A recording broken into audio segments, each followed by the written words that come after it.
Kweku, you must feel good then. This is a good time to play Arsenal? It's never a good time to play Arsenal. I don't want to fall into that trap.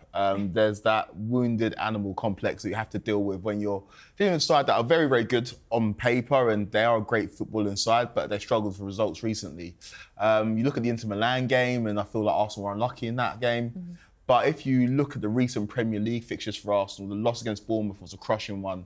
Then the draw against Liverpool, on the face of it at the time, was a good point, considering you had injuries and suspensions. But then the loss against Newcastle, one of the poorest Arsenal performances I've seen in a long, long time under Mikel Arteta. And so Chelsea are, as a Chelsea fan base, we are bolstered by the fact that you guys are struggling, but are well aware that last season at Stamford Bridge, we outplayed you. We were 2-0 up and then let it slip and you came back. And I think Declan Rice was very important to that draw for Arsenal. And then at the Emirates, you turned us over and beat us 5-0. So we are well aware of your qualities and how dangerous you are as an opposition. But if there is a good time to play Arsenal, it's right now, because I feel like you're lacking that fluidity going forward. It doesn't seem that connected. And off the field as well, for the first time in a long time at Arsenal, there are some murmurings and there's a bit of discontent. So I am optimistic about the fixture on the weekend, but I wouldn't say it's the best time to play Arsenal.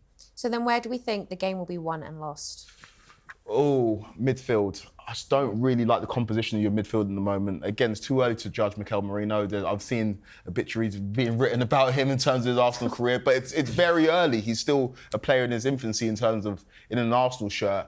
Declan Rice didn't play yesterday against Inter Milan, didn't start. We'll see if he comes back into the game. Odegaard, I think, will start, and he was dangerous against us at the Emirates last season. So I think midfield is where we're strongest at the moment with that Lavia and Caicedo duo. But again, when Arsenal are on song, they're so difficult to beat. So it depends on what Arsenal turn up, I think, primarily. But again, what type of Chelsea team turns up. Because against Manchester United on the weekend, Chelsea were poor, in my opinion. So then I'm going to open this up to the rest of the panel. How are we feeling for the weekend? Look, Cole Palmer is a player I really rate. And I feel like Kweku, please tell me if you think I'm wrong, but I do feel like in the bigger games, he's been a little bit quiet. Now, I don't want to talk too soon, but when he has a more of a cue game, Chelsea don't quite look on song. Mm-hmm. Now, I will say that in terms of the midfield, I agree with what Kweku said in terms of the domination of midfield might win this game. I actually think Chelsea have been incredible in midfield. I think Lavia and Caicedo are looking very, very good. Caicedo has been superb. I think Cole Palmer, we all know what threat he can cause, and I think that Arsenal have probably looked pretty lacklustre in midfield so far this season. So I'm going to be interested to see what happens there. But I actually look at Cole Palmer and I just wonder how he's going to deal with this season, because there was a lot of comparisons to Bukayo Saka from Cole Palmer, and Saka started to get double teamed on. Saka started to get kicked quite a lot. I didn't give him much space. And now people are doing that with Cole Palmer. And there's been some games against Man City, against Manchester United, against Liverpool, hopefully against Arsenal, where he's been quite cute. And we've managed to see a different side to Chelsea without him in the side. So I think that for me is key. I think it's going to be a very close game, I must say. But there were rumours that he hasn't been in training. Similar to Declan Rice, though. Declan Rice didn't make the trip last night to Inter Milan. So I think both teams have got injured. Where I find the Chelsea game really interesting from an Arsenal perspective is what they do at left-back. I was really surprised they didn't play Cucurella there for the Man United game. And Cucurella's been happy hunting for Saka. Saka's had some good times against him. But I tell you what, if you try and play Reece James as an inverted fullback against Saka... Listen, we talk about Cole Palmer turning up in big games. Saka loves a Super Sunday.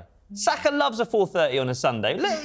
He turned up injured against Liverpool, 3 touches, pulls the ball out of the air, nutmegs Andy Robertson, top corner. That's the difference for me. It's going to be about which big players want to stand up. I have to say, there was one player who really did impress me when we beat Chelsea at the Emirates last season. It was Nico Jackson. I thought Jackson ran off Saliba really well, and for me, I think that's going to be the big thing, is can we cope with Chelsea? Can we keep them quiet? Can we defend well?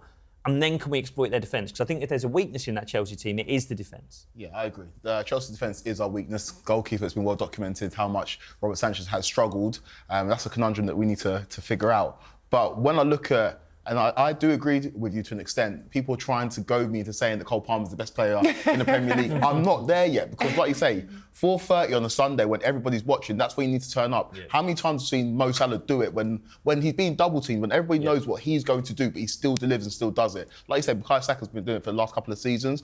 I don't agree with the notion that Cole Palmer doesn't turn up for the big games. Last season against Man City, he scored. Last season against Arsenal, I noticed from the penalty spot, he scored. Against Manchester United, he scored.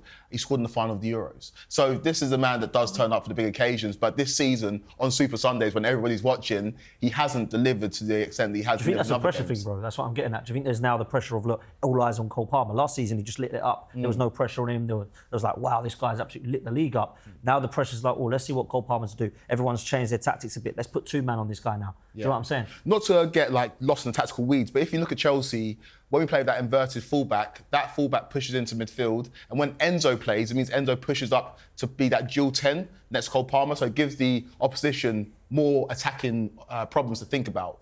Whereas when Enzo doesn't play, we've got that strong double pivot of Caicedo and Lavia.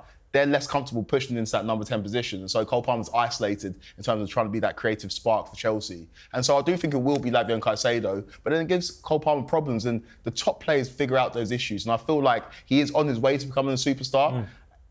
In the Premier League right now, he's one of the best players, but he's not the best until you do it week in, week out against biggest opposition. And this season against, like you say, Man City, against Manchester United, against Liverpool, he hasn't been at his best. But I do expect him to turn up at Stamford Bridge.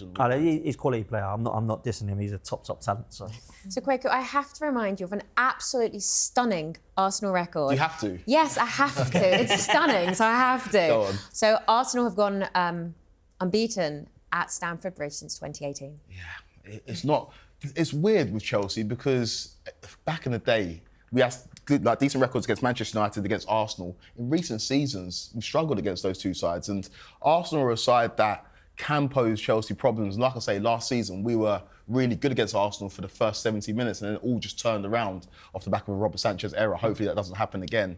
And so I'm very wary when taking on Arsenal. I remember a few years ago where it was Smith Rowe and Saka that came to the fore and beat us at Stamford Bridge. And so for some reason, we've had trouble against Arsenal in recent seasons, but I do think this is a different Arsenal side.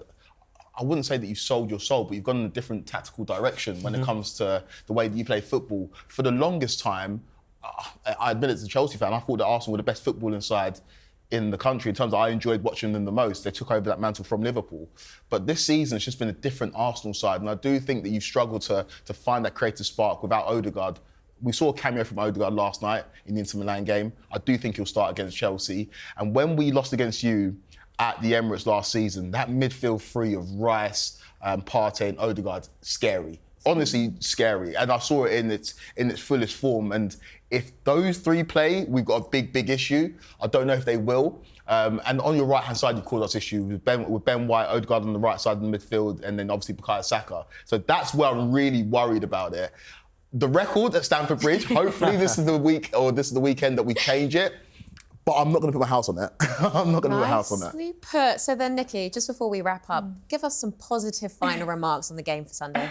Oh, I don't know if this is positive or not. What's in my head is just the psychology of the game. And I think that one thing that I remember thinking for such a long time when Chelsea used to feel like they had the up on Arsenal was it always just felt like they were going to physically dominate. It always felt like they were going to come in and they were going to bully Arsenal around. And the shoe is on the other foot now. So I suppose that's the positive side of what we talked about earlier in the show as maybe a negative. There's too much focus on the physicality, but there is something in that. If you're going to go somewhere like Stamford Bridge, you're going to go there with the confidence that actually we're not going to let ourselves get bullied. We're not going to get overwhelmed by a home crowd. We're going to come in here and try and take the game to you. There was a time that Mikel Arteta was under pressure and he bounced back with a win against Chelsea. Yeah, it's worrying. It is worrying. Well, we will wait and see what the weekend holds. And that is all we've got time for this week. A huge thanks to Nikki Bandini, Dan Potts, Jacob Hawley and Kweku Afari.